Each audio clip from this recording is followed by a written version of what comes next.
we cannot find this cargo. We don't know what Capital Oil has done with it. As I speak to you today, the account for this transaction is in debit of over 21 billion naira and accumulating interest of close to 380 million naira every month. If you leave it in 1 year, you're going to accumulate 3.8 billion. In another 2 years, you are getting to about 28 billion. If I just say, I will pay, I will pay. If I can't pay you, I'll take my life, I will pay.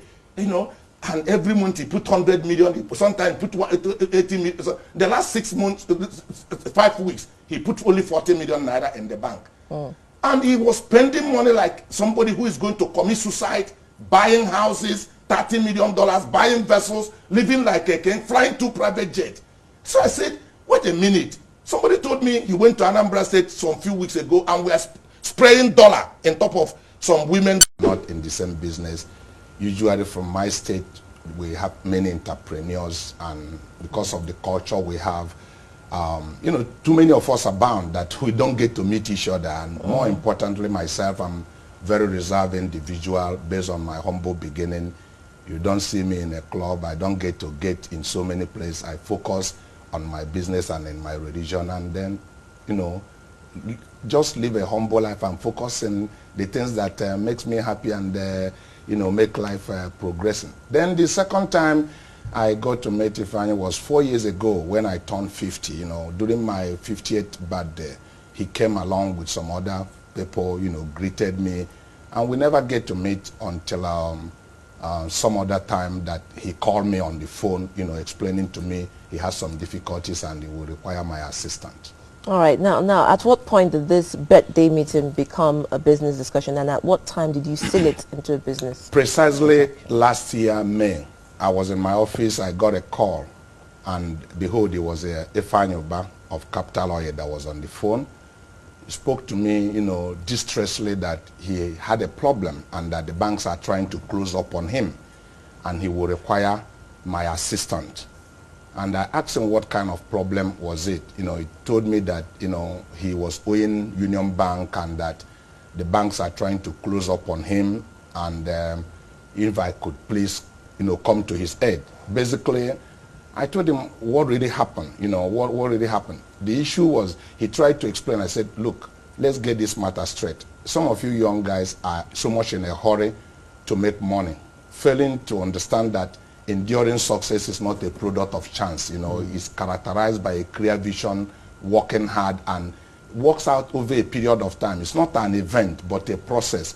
I will simply advise you, why not get rid of some of your assets and pay down on your loan and start all over again. That what is important is what happened in you, not what happened around you.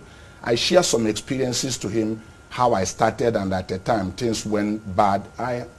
You know, I have confidence in myself. That's what is important. But you still helped him. I want to get to where I helped him, because I tried to say the story. So I gave him this kind of advice. He wanted me to come eventually. I went to his place and saw his tank farm and felt, wow, this is a young man from my state that have been able to achieve things like this. So he told me, he told stories.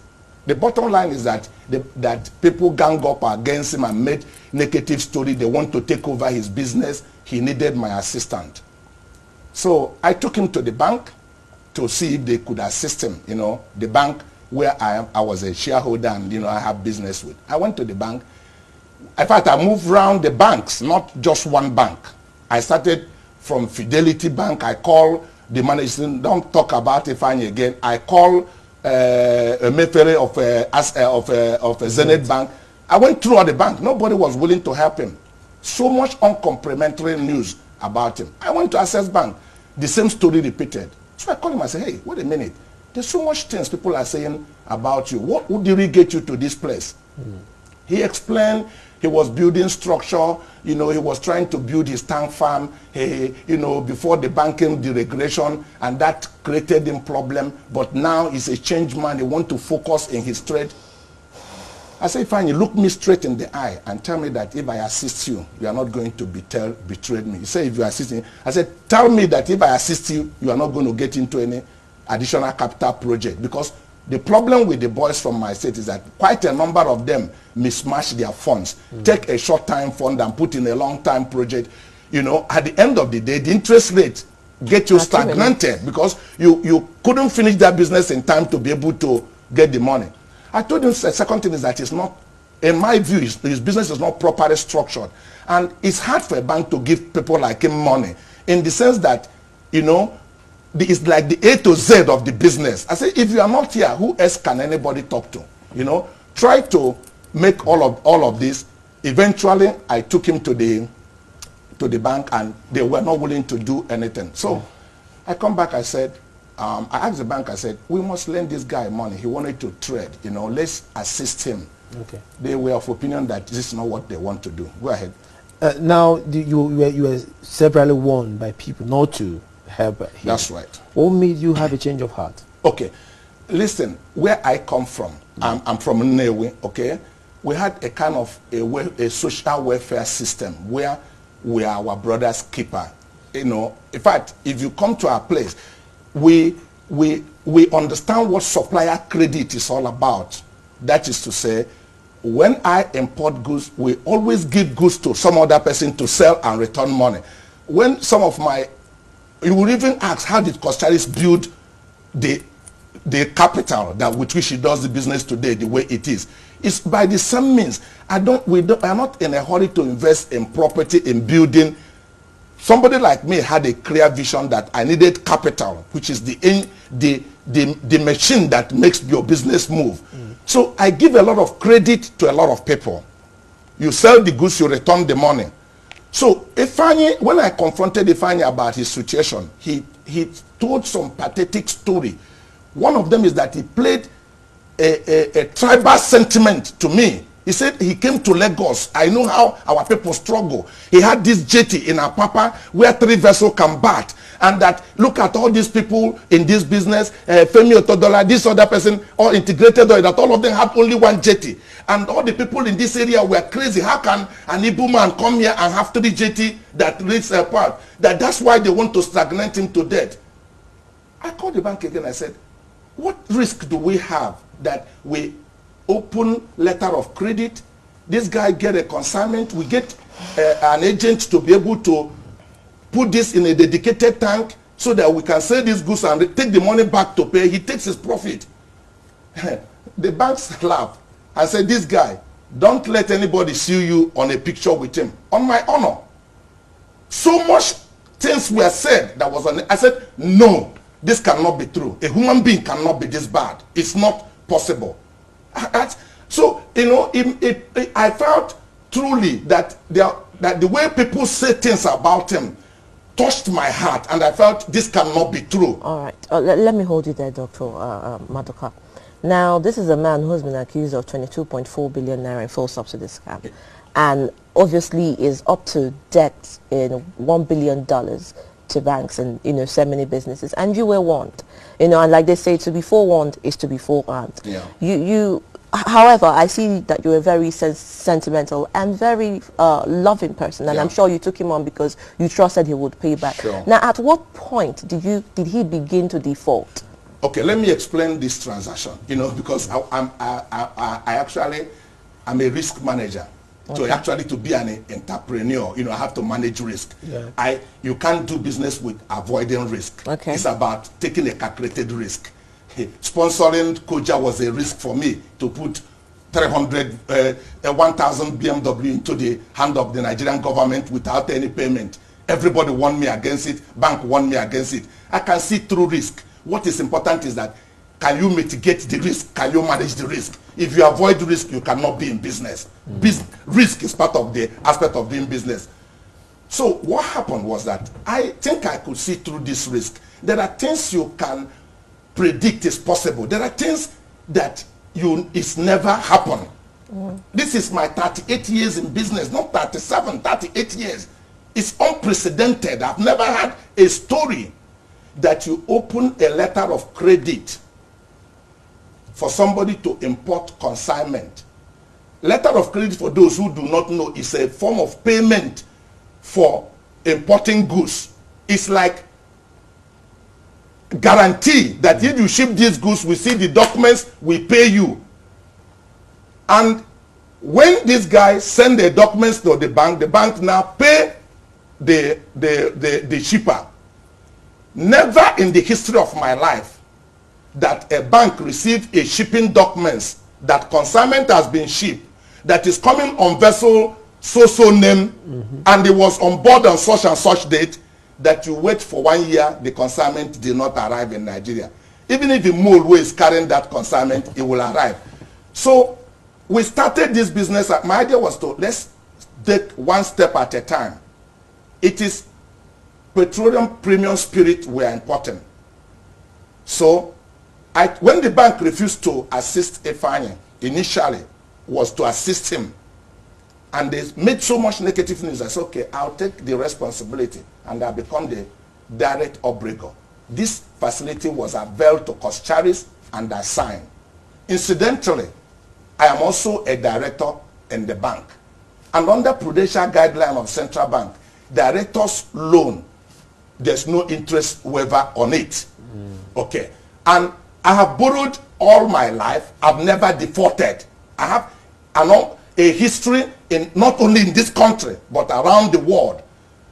Big organizations like BMW, Land Rover, Jaguar, all of them deal with me on open account. They consign goods to me, give me 40 days or 60 days, 180 days as the case may be, and I will pay. American government guarantee my shipment to Nigeria for even if there's a sovereign problem. This country, the bank that guarantee my supplier in US, the US government will pay them, Exim Bank. I am the only company, we are the only company in Nigeria that they do this without a local bank taking a collateral from them. By the virtue of this credit I built, every bank in Nigeria will work with us on open account. So you can understand how the pain it takes to build this level of credibility that made these funds available at my disposal. Yes. I never take a risk I cannot discount. Let nobody make mistake about it. So I wanted to start just by one cargo, that is a vessel load. A vessel load of this petroleum premium spirit costs only about $30 to $35 million. We did the first one. The first consignment arrived. If I say he will clean it in 38 days, within 32 days he paid. We did the second one, he paid. We did the third one, he paid. Up to the sixth time, I didn't know it was a bet to get me into his hook. The dynamics of this transaction is that we appointed a receiver manager, that is not a receiver manager, but like an inspection agent called Vibrant Venture, who stay in their tank farm, and the complete tank is dedicated for our product, because this LC supposed to be paid by the proceeds of the sales. So the guarantee where the money was supposed to receive is in the same product. So when this LC is open, Ifeanyi will nominate a vessel to go and load and inform our agent. He will be on the board, then go offshore Cotonou or wherever. They load the product, come and discharge it in this dedicated tank. When it's in this tank, then as they sell the goods, money come into the bank. The bank will give authority to the agent to release cargo to them. As the bank release to the agent release to him, and they are loading the individuals who had paid to truck out. 6 transactions followed the same pattern between July and October. By October, Ifeanyi then approached me with 7 documents worth over $200 and something million, saying, please, that there's going to be a deregulation. I have seen the way the other one happened. If I can please open this LC at once so that they can get this cargo. I said, how long will it take you to clean it? He said 70 days. And I went, signed on this, and the bank opened the LC for $278 million. And we're waiting for consignment till today. And up to today, the consignment did not come. So you say at what point? It's October. Because he had done 6 transactions successfully. That gave me confidence that this 6th transaction is actually in excess of over $200 million also. So that this is going to work out fine. So when we waited January, we didn't see goods. Getting to February, I told him, why not we cancel the unconfirmed LC? Because our idea was that as you pay money, we will add confirmation on that one. They accepted. We cancel the 3 other LC that worth about $90 million. He left the other remaining ones. Those are the things we are still talking about. Today, we cannot find this cargo. We don't know what Capital Oil has done with it. As I speak to you today, the account for this transaction is in debit of over 21 billion naira and accumulating interest of close to 380 million naira every month. If you leave it in 1 year, you are going to accumulate 3.8 billion. In another 2 years, you are getting to about 28 billion. If I just say, I will pay, I will pay. If I can't pay you, I'll take my life, I will pay. You know, and every month he put 100 million, sometimes put 80 million. So the last 6 months, 5 weeks, he put only 40 million naira in the bank. And he was spending money like somebody who is going to commit suicide, buying houses, $30 million, buying vessels, living like a king, flying 2 private jets. So I said, wait a minute. Somebody told me he went to Anambra State some few weeks ago and we are spraying dollar on top of some women.